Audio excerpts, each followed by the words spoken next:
Imagine moving into your dream home only to discover you are not alone. Strange smells fill the air.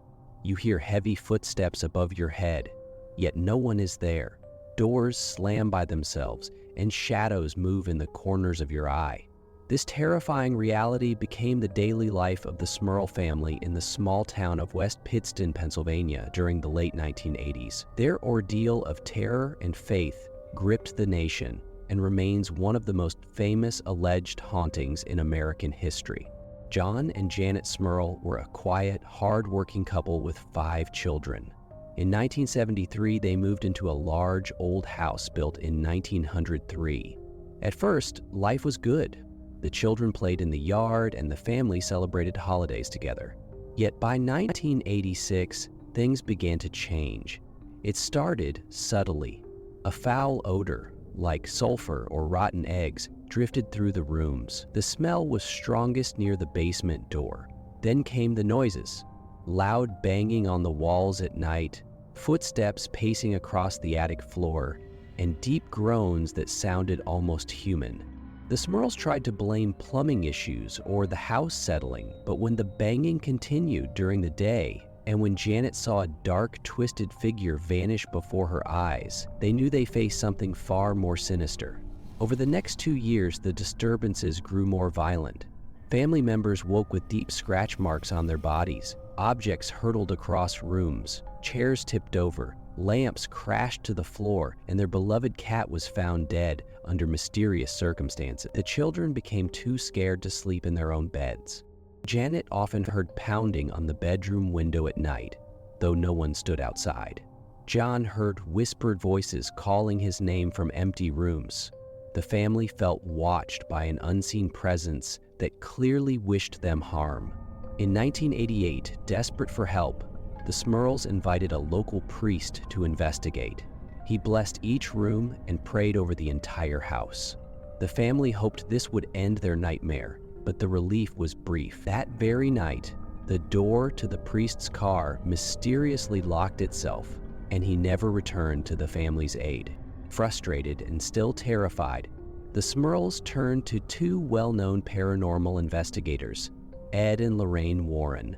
Famous for their work on the Amityville case and other haunting investigations, the Warrens arrived armed with holy water, crucifixes, and an open mind. During their first visit, Lorraine felt overwhelming sadness and spiritual darkness.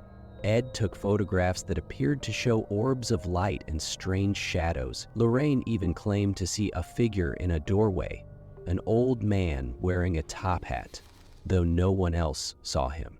Despite blessings and prayers, the haunting persisted.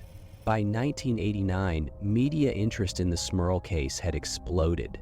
Newspapers and television crews descended on West Pittston. Reporters were split. Some doubted the story, others believed the Smurls were genuine victims.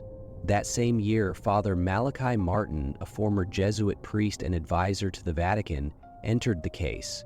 He visited the house in secret and later wrote a book called Hostage to the Devil, describing what he called a powerful demonic presence tormenting the family. He insisted that an exorcism was the only possible solution. However, the local diocese refused to recognize the haunting officially and would not authorize a public exorcism. The Smurls felt abandoned by their own church. With no official church support and their lives in turmoil, the family reached a breaking point. John developed severe back pain, and Janet suffered from constant nightmares. The children were anxious and fearful even at school. In late 1989, the diocese finally agreed to send a small team of priests for private blessings. They sprinkled holy water, recited prayers, and carried relics through every room. For a brief moment, the Smurls believed their ordeal might be over. But within days, the banging returned, louder than ever, and the shadows crept back into view. It became clear that the presence would not leave easily.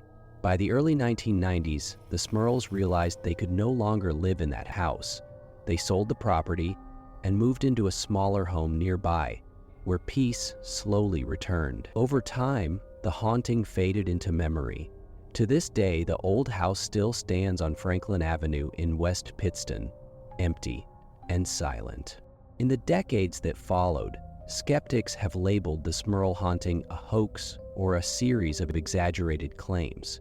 They point to practical explanations: a settling wooden structure causing noises, toxic mold producing foul smells, and mass hysteria fueled by intense media coverage. Believers, however, remain convinced that a dark spirit truly terrorized the family until only faith and community support could drive it away. The Smurl haunting remains a powerful tale because it happened to an ordinary American family rather than celebrities. It drew in both respected clergy and famous paranormal investigators, yet no single solution worked. The story challenges us to question the nature of the supernatural and consider how much our own fears shape the world around us. For you, the viewer, the Smurl story is a reminder to face your own fears with courage. Whether you believe in ghosts or not, there are times when help, community, and faith of any kind are what matter most. And sometimes the scariest place of all is the home we thought was safe.